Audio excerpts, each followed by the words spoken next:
Last এপিসোডে আমরা দেখি লকি, লরি আর জেমি অডিটোরিয়ামের বাইরে ছিল। তারপর তারা রিহার্সাল ভেন্যুতে পৌঁছায়। মঞ্চে তখন নাটকের মহড়া চলছে। অন্ধকার, রহস্য আর আতঙ্কে ভরা গান এবং অভিনয় পুরো পরিবেশকে আরও ভৌতিক করে তুলে। জেমি তার বন্ধুদের সঙ্গে লরি এবং লকিকে পরিচয় করিয়ে দেয়। সে জানায় লকি আর লরি শুধু রিহার্সাল পর্যবেক্ষণ করতে এসেছে, কিন্তু বাকিরা জানতো যে লকি কিউইডি ক্লাবের সদস্য। তাই সবাই সন্দেহ করতে শুরু করে তারা কি শুধু সত্যি নাটক দেখতে এসেছে নাকি কোনো তদন্ত করতে এসেছে।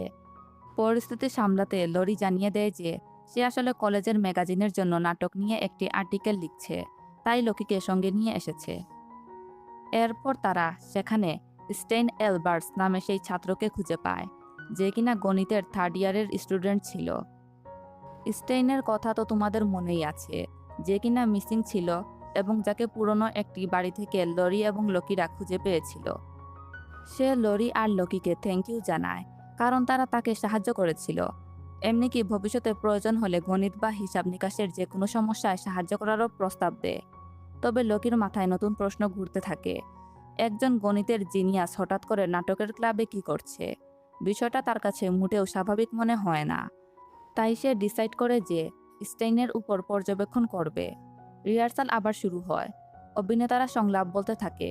সংলাপের মধ্যেই একজন রহস্যময় মানুষের গভীর দৃষ্টি, অজানা ভয় আর অস্বাভাবিক আচরণের কথা উঠে আসে।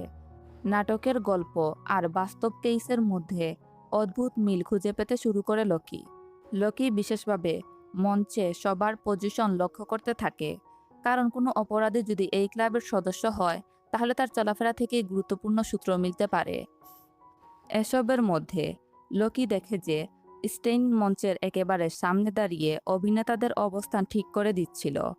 প্রথমে লকি ভেবেছিল সে হয়তো একজন অ্যাক্টরস, কিন্তু পরে বুঝতে পারে সে পুরো মঞ্চে কে কোথায় দাঁড়াবে সেটা কন্ট্রোল করছে। লরি অবাক হয়ে বলে, ছেলেটা শুধু গণিতে না, নাটকেও দারুণ এক্সপার্ট। কিন্তু লকি সহজে মুগ্ধ হয় না। সে বলে, প্রতিভাবান হলেও যে সে যে নির্দোষ হবে তা তো নয়। আপাতত সে আমাদের সন্দেহভাজনদের একজন। এরপর লকির নজর পড়ে আরেকজন অচেনা সদস্যের উপর। লোকটি মঞ্চের পাশে দাঁড়িয়ে বারবার উকি মারছে, কিন্তু সে ঠিক কী কাজ করছে সেটা কেউ বলতে পারে না। লকি আর লরি বুঝতে পারে শুধু দূর থেকে সবাইকে দেখলে আসল রহস্য বের হবে না। তাই তারা সিদ্ধান্ত নেয় রিহার্সালের বিরতির সময় ক্লাবের প্রত্যেক সদস্যের সঙ্গে আলাদা আলাদা কথা বলবে। কে কি কাজ করে, কোথায় থাকে আর কার কার উপর সন্দেহ করা উচিত। পরিকল্পনা অনুযায়ী লরির দায়িত্ব পড়ে সবার সঙ্গে কথা বলার, আর লকি বাকিদের উপর নজর রাখছিল। প্রথমে লরি কথা বলে ওয়েসলির সঙ্গে। সে পরিচয় দিয়ে জানায় যে কলেজ ম্যাগাজিনের জন্য একটি আর্টিকেল লিখছে। ওয়েসলি জানায় সে এই নাটকের স্টেজ ম্যানেজার। ওয়েসলি ব্যাখ্যা করে রিহার্সাল শুরু হওয়ার আগে সব অভিনেতা আর ক্রু উপস্থিত আছে কিনা সেটা নিশ্চিত করাই তার কাজ। কারণ কখন মঞ্চে প্রবেশ করতে হবে, কখন বের হতে হবে, কার সংলাপের পালা এসেছে, সবকিছুর সংকেত সেই দেয়। তারপর লরির সঙ্গে স্টেইন কথা বলে। সে জানায় সে শুধু অভিনেতা নয়, এই নাটকের পরিচালকও। অভিনেতারা মঞ্চে কোথায় দাঁড়াবে, কোন দিকে ঢুকবে, কোন দিক দিয়ে বের হবে, সব ব্লকিং সে নিজেই ঠিক করে। এজন্যই সে সবসময় দর্শকের সারির সামনে বসে পুরো মঞ্চ পর্যবেক্ষণ করে, যাতে অডিয়েন্সের দৃষ্টিকোণ থেকে কোনো ভুল না থাকে। কিন্তু লরির এসব প্রশ্ন শুনে স্টেইন ডিরেক্ট জিজ্ঞাসা করে, তুমি কি আমাকে জেরা করছো নাকি আমাকে সন্দেহ করছো? লরি পরিস্থিতি কন্ট্রোল দিয়ে বলে সে শুধু তথ্য কালেক্ট করছে। এরপর স্টেইন এমন একটা কথা বলে যা লকির মাথায় ঘুরতে থাকে। সে বলে, আমি গণিতে ভালো বলেই যে সৃজনশীল হতে পারবো না এমন তো না। কথাটা স্বাভাবিক হলেও তার কনফিডেন্স আর ঠান্ডা স্বভাব লকির পুরোপুরি সন্দেহ দূর করতে পারে না। কথা শেষ হওয়ার আগেই লরির চোখ পড়ে থিয়েটারের ব্যালকনির দিকে। সেখানে একজন ছেলে একা বসে কাজ করছে। স্টেইন জানায় তার নাম এলভিন, আর সে পুরো নাটকের সাউন্ড অপারেটর। লকি আর লরি আবার সোজা এলভিনের কাছে যায়। তারা জানতে চায় গত সপ্তাহে কি সে একই জায়গায় ছিল। এলভিন জানায় হ্যাঁ, রিহার্সালের সময় সে প্রায় সবসময় ব্যালকনিতেই থাকে, কারণ সাউন্ড সিস্টেম পরিচালনা করাই তার দায়িত্ব। তবে হঠাৎ করে এলভিন ভয় পেয়ে যায়। সে ভাবতে শুরু করে হয়তোবা কোনো কিছু চুরি হয়েছে আর যার কারণে তাকে জেরা করা হচ্ছে। সে কিছুটা প্যানিক করে। লরি তাকে আশ্বস্ত করে বলে যে কোনো কিছু চুরি হয়নি, তারা শুধু তথ্য কালেক্ট করছিল। ঠিক তখনই লোকি যেন হঠাৎ কিছু একটা বুঝে ফেলে। কোনো কথা না বলে সে দ্রুত সেখান থেকে চলে যায়। লরিও দৌড়ে তার পিছনে যায়, কারণ সে বুঝতে পারে লকির মাথায় নিশ্চয়ই নতুন কোনো সূত্র এসেছে। লরি জিজ্ঞাসা করতেই লকি বলে, আমাদের তালিকায় আরও একজন বাকি আছে। তারা এরপর শেষ সন্দেহভাজনকে খুঁজতে বের হয়। পথে একজন সদস্য তাদের নতুন ভেবে জিজ্ঞাসা করে, তারা কি ক্লাবের নতুন সদস্য? লরি দ্রুত জানিয়ে দেয় তারা শুধু জেমির ফ্রেন্ড এবং রিহার্সাল দেখতে এসেছে। ঠিক তখনই আরেকজন সদস্য, রেমন্ড, দোকান থেকে নাস্তা নিয়ে ফিরে আসে। অন্যরা তাকে দেখে অভিযোগ করতে থাকে যে সে অনেক দেরি করে ফেলেছে, কারণ সবার অনেক বেশি ক্ষুধা লেগেছিল। এই সুযোগে লকি তার দিকে তাকিয়ে নতুন একটি প্রশ্ন ছুড়ে দেয়, তুমি কি সবসময় অন্য সদস্যদের জন্য খাবার বা নাস্তা কিনে আনো? প্রশ্নটা সাধারণ মনে হলেও এর পিছনে অনেক গুরুত্বপূর্ণ একটা মোটিভ ছিল। লকি এবার পুরো ঘটনার সব সূত্র একসঙ্গে মিলিয়ে দেখতে শুরু করে। সে জেমিকে বলে, একটা জিনিস খেয়াল করেছ? তুমি আমাকে যে ছবিগুলো পাঠিয়েছিলে, প্রতিটাই তোলা হয়েছে পাশ থেকে বা পিছন দিক থেকে, একটাও সামনে থেকে তোলা না। সে ব্যাখ্যা করে, যদি ছবিগুলো সবসময় পাশ বা পিছন থেকে তোলা হয়ে থাকে, তাহলে যে ব্যক্তি এগুলো তুলেছে সে অবশ্যই এমন জায়গায় ছিল যেখানে ওই অ্যাঙ্গেল পাওয়া সম্ভব। এই যুক্তি দিয়ে লকি একে একে সবার নাম বাদ দিতে শুরু করে। প্রথমেই বাদ পড়ে স্টেইন, কারণ সে তো সবসময় মঞ্চের সামনেই বসে থাকে। এরপর বাদ যায় সাউন্ড অপারেটর এলভিন, কারণ সে সবসময় ব্যালকনিতে থাকে। এরপর সন্দেহর তালিকা থেকে বাদ পড়ে অ্যাসিস্ট্যান্ট প্রোডাকশন ম্যানেজারও, কারণ রিহার্সাল শুরু হওয়ার সময় সে প্রায়ই বাইরে খাবার কিনতে যায়।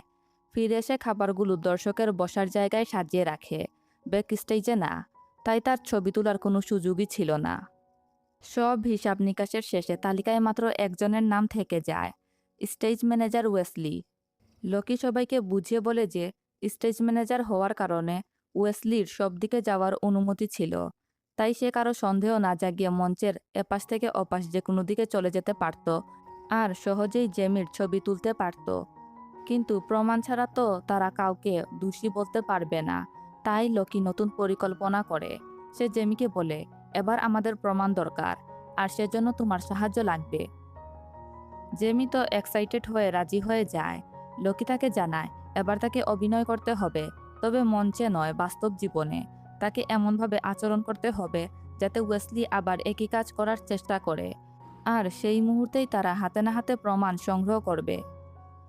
লকি তাকে আশ্বস্ত করে বলে, যদি তোমার কোনো সময় ভয় লাগে তাহলে সঙ্গে সঙ্গে আমাদের জানাবে, আমরা সবসময় তোমার কাছেই থাকব। জেমি সাহসের সঙ্গে বলে, চিন্তা করো না, আমি এটা পারবো। পরিকল্পনা অনুযায়ী তারা ফাঁদ পাতে। কিছুক্ষণের মধ্যেই ওয়েসলি সেই ফাঁদে পা দিয়ে বসে। এবার আর তার অস্বীকার করার কোনো সুযোগ নেই। ভিডিও রেকর্ডিং আর জেমির সাক্ষ্য দুটোই তার বিরুদ্ধে শক্ত প্রমাণ হয়ে দাঁড়ায়। লকি ঠান্ডা গলায় বলে, এই প্রমাণ নিয়ে তোমার গন্তব্য এখন সরাসরি স্টুডেন্ট অ্যাফেয়ার্স অফিসে, আর আমরা সবাই সাক্ষী হিসাবে সেখানে উপস্থিত থাকব। কিন্তু ওয়েসলির মুখে তখনও একটা কথা শোনা যাচ্ছিল, না, এটা সত্যি না। তার সেই দুর্বল অস্বীকার কেউ বিশ্বাস করে না। সবকিছু শেষ হওয়ার পর লকি জেমিকে থ্যাংক ইউ জানায়, কারণ সে ভয়কে উপেক্ষা করে টুপ হিসাবে কাজ করেছে। জেমিও স্মাইল নিয়ে বলে, আমি জানতাম তোমরা আমাকে নিরাশ করবে না। লকিকে নিজের চোখে তদন্ত করতে দেখে সে আগের চেয়েও বেশি মুগ্ধ হয়েছে। বিদায় নেওয়ার আগে রেপার্টরি ক্লাবের সদস্যরাও জানিয়ে দেয়, ভবিষ্যতে কখনো সাহায্যের দরকার হলে তাদের দরজা সবসময় খোলা থাকবে। এরপর লরি তার আর্টিকেলে পুরো ঘটনা সংক্ষিপ্তভাবে তুলে ধরে। এসবের মধ্যে লরির মনে একটা প্রশ্ন থেকে যায়। সে অনুভব করে জেমি যেন এখনও কোনো বড় সত্য লুকিয়ে রেখেছে। বাইরে থেকে স্বাভাবিক থাকলেও তার চোখের আড়ালে যেন আরও গভীর কোনো রহস্য জমে আছে। কিছুদিন পর জেমি আবার কিউইডি ক্লাবে আসে। সবাই ভেবেছিল সে নতুন কোনো সমস্যার কথা বলতে এসেছে, কিন্তু সে হঠাৎ জানিয়ে দেয় এবার সে অভিযোগ না, মেম্বার হতে এসেছে। সে হাসতে হাসতে বলে, আমি কিউইডি ক্লাবে যোগ দিতে চাই। এখন নতুন সদস্য নিচ্ছ তো? সবচেয়ে অবাক করার বিষয় হলো লকি এক মুহূর্ত দেরি না করে জেমির আবেদন গ্রহণ করে ফেলে। জেমি এতটাই খুশি হয় যে সিদ্ধান্ত নেয় আপাতত রেপোর্টের ক্লাবের নাটক ছেড়ে দিয়ে পুরো মনোযোগ কিউইডি ক্লাবেই দিবে। জেমি চলে যাওয়ার পর লরি আর চুপ থাকতে পারে না। সে সরাসরি লকিকে বলে, জেমির সঙ্গে দেখা হওয়ার পর থেকে তোমার আচরণ একেবারে বদলে গেছে। কখনো চিন্তায় হারিয়ে যাচ্ছ, কখনো মূর্তির মতো বসে থাকছ, আর আজ তো কোনো প্রশ্ন না করেই সঙ্গে সঙ্গে ওকে ক্লাবে ভর্তি করে নিলে। লরির এই কথায় স্পষ্ট হয়ে যায় যে জেমিকে ঘিরে রহস্য এখনও শেষ হয়নি। লরি লকিকে সরাসরি জিজ্ঞাসা করেই বসে, জেমির আবেদন তুমি এক মুহূর্ত দেরি না করে গ্রহণ করে নিলে, অথচ রুজেটার আবেদন সঙ্গে সঙ্গে ফিরিয়ে দিয়েছিলে। তুমি তো জেমির দিকে ঠিকমতো তাকাতেই পারছো না। তোমাদের মধ্যে আসলে কি চলছে? প্রশ্নটা শুনে লকি কিছুক্ষণ চুপ হয়ে যায়। তারপর হঠাৎ এমন একটা কথা বলে যার সঙ্গে বর্তমান ঘটনার যেন কোনো সম্পর্কই নেই। সে বলে, যদি জানতাম রিয়ার সঙ্গে তোলা ওই ছবিটা আমার শেষ ছবি হবে, তাহলে অন্তত ক্যামেরার দিকে তাকিয়ে একবার স্মাইল করতাম। লরি পুরোপুরি অবাক হয়ে যায়। সে কিছুই বুঝতে পারে না। এরপর লকি নিজের আচরণ ব্যাখ্যা দিয়ে বলে, জেমির অসাধারণ মেমোরি আছে, তার অভিনয় দক্ষতাও দারুণ। একজন তদন্তকারীর জন্য এই দুইটি গুণ খুবই মূল্যবান। তাই শুধুমাত্র ক্লাবের প্রয়োজনের কথা ভেবেই সে জেমিকে সদস্য করেছে। কথা শেষ করেই লকি আর কোনো আলোচনা না বাড়িয়ে কফি খেতে চলে যায়। এর কিছুদিন পর গভীর রাতে প্রায় 2টার সময় লকির ফোন বেজে উঠে। ঘুম ভাঙতেই সে বিরক্ত হয়ে দেখে ফোন করছিল লরি। লকি বলে, শনিবার রাত 2টায় আমাকে ঘুম থেকে তুললে কেন? পুরো উইক তো আমরা কোনো কেসই নেইনি। সোমবার এসে সমস্যার কথা বলো। কিন্তু লরি জানায় এটা ক্লাবের কোনো কেস না, সম্পূর্ণ পার্সোনাল একটা রিকোয়েস্ট। অনিচ্ছা সত্ত্বেও লকি তাকে কথা বলার সুযোগ দেয়, তবে আগে থেকেই বলে দেয় রিকোয়েস্ট শুনবে ঠিকই, কিন্তু সাহায্য করবে কি না সেটা পরে সিদ্ধান্ত নেবে। লরি তখন পুরো ঘটনা খুলে বলে, তার এক ছোটবেলার ফ্রেন্ড তাকে কফি খাওয়ার জন্য ডেকেছে। সমস্যা হলো ছেলেটি নাকি অনেকদিন ধরেই তাকে পছন্দ করে। লরি ভয় পাচ্ছে যদি সে জানতে পারে লরি এখনও সিঙ্গেল, তাহলে হয়তো একই ইউনিভার্সিটিতে ভর্তি হয়ে প্রতিদিন তার পিছনে ঘুরতে শুরু করবে। তাই সে ঠিক করেছে ছেলেটিকে জানাবে যে তার ইতিমধ্যে একজন বয়ফ্রেন্ড আছে। লকি খুব স্বাভাবিকভাবে বলে, তাহলে তোমার বিএফকে সঙ্গে নিয়ে যাও। এই কথা শুনে লরি অপ্রস্তুত হয়ে পড়ে। সে বলে তার জীবনে কখনো কোনো প্রেমই হয়নি। তার আসল বয়ফ্রেন্ড তো দূরের কথা, অভিনয় করার মতো কেউ খুঁজে পাচ্ছে না। এরপর সে সাহস করে আসল রিকোয়েস্ট জানায়। সে বলে, লকি আমি চাই আজকের জন্য তুমি আমার বিএফ সেজে যাবে। কথা শুনে লকি তো ভাবে এটা কোনো প্রাঙ্ক। সে মজা করে বলে, এপ্রিল ফুল তো অনেক আগেই চলে গিয়েছে। কিন্তু লরি বিরক্ত হয়ে বলে যে এটা মোটেও মজা না, মাত্র 1-2 ঘন্টার জন্য অভিনয় করতে হবে, তারপর সব শেষ। অনেক অনুরোধের পর শেষ পর্যন্ত লকি রাজি হয়ে যায়। পরের দিন যখন যাওয়ার জন্য লকি রেডি হয়ে বের হয়, লরি তাকে দেখে সত্যি অবাক হয়ে যায়, কারণ লকি তার লুকের মধ্যে একটু চেঞ্জ আনে। লরি স্মাইল করে বলে, বাহ তুমি তো বেশ ভালোই ড্রেস আপ করতে পারো। লকি একটু লজ্জা পেয়ে স্বীকার করে যে তার কোনোদিন রিলেশন ছিল না, তাই একজন আদর্শ বিএফের মতো কিভাবে আচরণ করতে হয় সেটা সে জানে না। তবে সে জানায় পুরো রাত ধরে সে গবেষণা করেছে, ডেটে গেলে মানুষ কি করে, কিভাবে আচরণ করে, তাই অভিনয়ের দিকটা সে সামলে নিতে পারবে। লরি স্মাইল করে বলে, তাহলে চলো দেখা যাক তোমার গবেষণা কতটা কাজে লাগে। যখন তারা বাইরে যাচ্ছিল তখন তাদের সামনে তিতামার্তা চলে আসে। তিতামার্তা দুজনকে একসঙ্গে এত সুন্দরভাবে তৈরি হতে দেখে সঙ্গে সঙ্গে নিশ্চিত হয়ে যায় যে তারা ডেটে যাচ্ছে। কিন্তু লরি তাড়াতাড়ি অস্বীকার করে আর বলে না, তারা স্কুলের একটা কাজে বাইরে যাচ্ছে। কিন্তু তিতামার্তা সম্পূর্ণ বিশ্বাস করে না। তিনি একটু স্মাইল করেন আর লকিকে বলেন, লরির খেয়াল রেখো কিন্তু। কফি শপে পৌঁছানোর পর লরি বুঝতে পারে তাদেরকে একেবারে বিএফ আর জিএফের মতো মনে হচ্ছে না। সে লকিকে বলে, কাপলরা তো সাধারণত একে অপরের কাঁধে হাত রাখে। লকি সঙ্গে সঙ্গে চেষ্টা করে, কিন্তু এমন অদ্ভুতভাবে হাত রাখে যে লরি স্মাইল করে ফেলে। এরপর সে বলে, না না এভাবে না। তারপর লকি বলে, তাহলে হাত ধরবো। তার এরকম অদ্ভুত আচরণের লরি আরও বিরক্ত হয়ে বলে, থাক তুমি কিছুই জানো না। কফি শপে বসে লকি লরিকে জিজ্ঞাসা করে, তোমার এই বন্ধু কি সত্যি তোমার খুব ক্লোজ? লরি জানায় ছেলেটি তার ছোটবেলার ফ্রেন্ড। তখন লকি খেয়াল করে লরি আজও অনেক যত্ন করে সেজেগুজে এসেছে, তাই মজা করে বলে, শুধু পুরনো বন্ধুর সঙ্গে দেখা করার জন্য এত প্রস্তুতি, নাকি তোমাদের মধ্যে অন্য কিছু আছে? লরি সঙ্গে সঙ্গে অস্বীকার করে।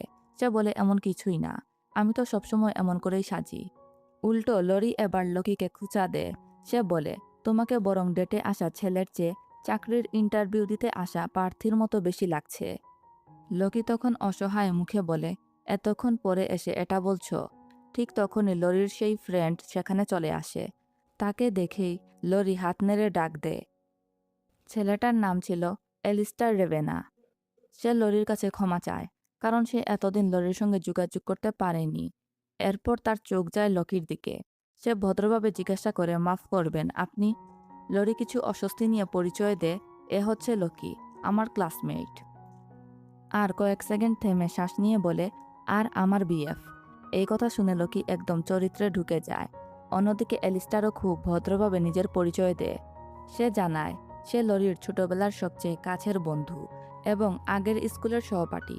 লকি শান্ত গলায় নিজের পরিচয় দেয়, কিন্তু এরপর এলিস্টার এমন একটা কথা বলে যা শুনে লরি নিজেও অবাক হয়ে যায়।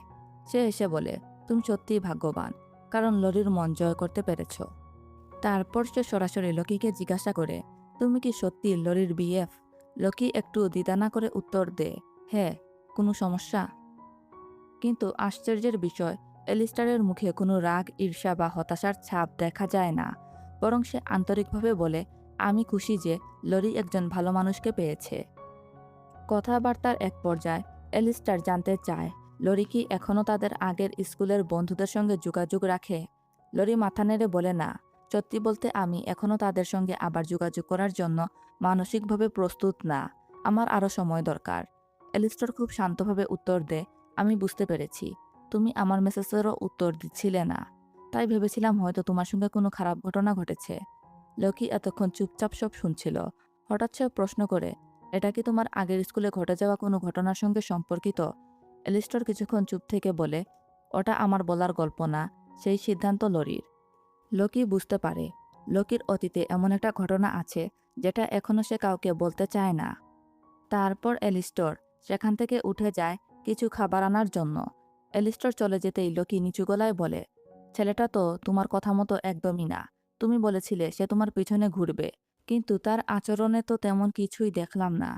এরপর সে প্রশ্ন করে, তাহলে আমাকে তোমার নকল বিএফ বানানোর আসল কারণ কী ছিল? লরি যখন কারণ বলতেই যাবে, ঠিক তখনই ক্যাফেতে একটি চিৎকার শোনা যায়, ড্রাকো ড্রাকো। সবাই আতঙ্কে দৌড়ে যায়। দেখা যায় সেখানে থাকা একটি ছেলে, যার নাম ড্রাকো, হঠাৎ মেঝেতে লুটে পড়ে। কয়েক সেকেন্ড আগে সে একেবারে স্বাভাবিক ছিল, কিন্তু ডোনাট খাওয়ার পর আচমকা অজ্ঞান হয়ে যায়। চারিদিকে হইচই শুরু হয়ে যায়। কেউ অ্যাম্বুলেন্স ডাকতে বলে, কেউ তাকে জাগানোর চেষ্টা করে, আবার কেউ কান্না করছিল। আর এই সিনের সাথেই এপিসোড 10 এখানে শেষ হয়ে যায়।